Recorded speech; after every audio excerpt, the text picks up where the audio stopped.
This is Rafael Marcolino, and we're actually going to start a little bit further into this one. And he's playing the third song, which was part of the contest. This one's titled Battle for Ventura Boulevard. For those of you who don't know, Ventura Boulevard is very close to us, in both directions, I guess, too. Yep. All right, so let's go ahead and let's take a look at Rafael.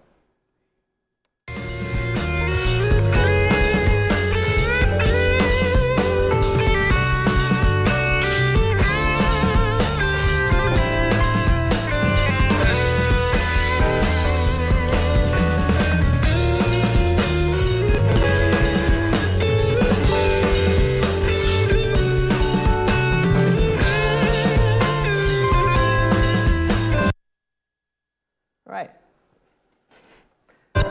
Whoop. There we go. All right, so right off the bat, let's get a couple quick comments in before we delve further into this video.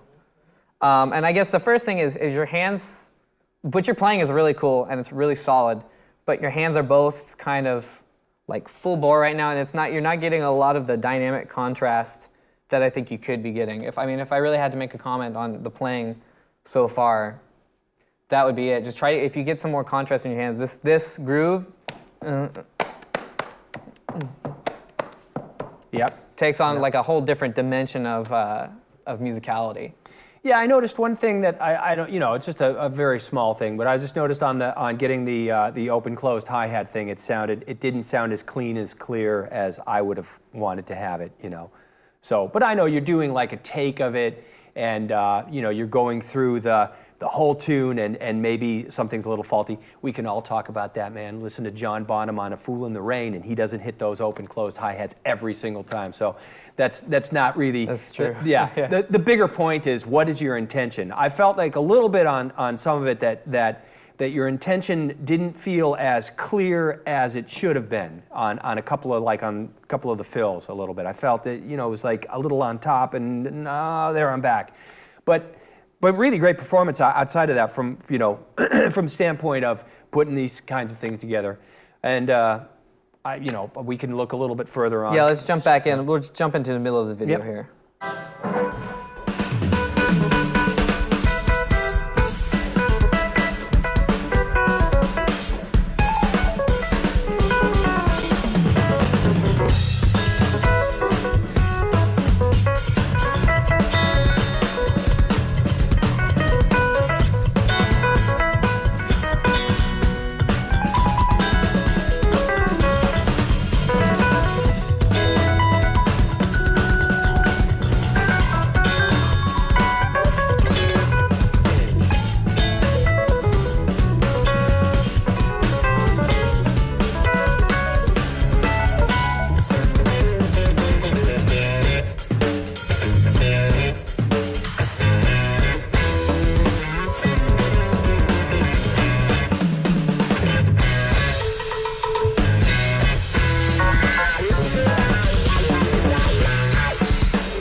Nice, man.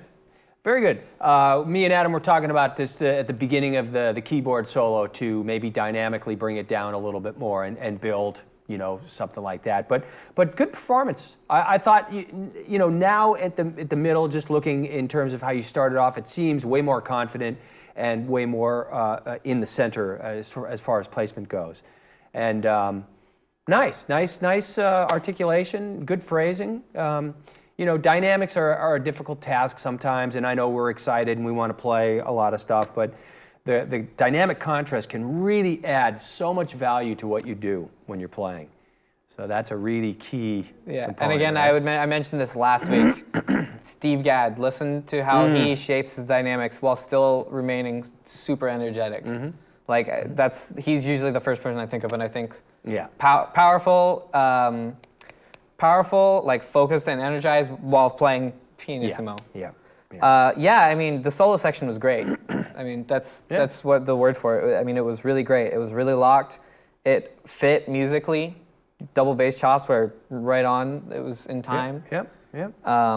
Assuming that there's been no like beat detective or anything, it's right on. It's really locked.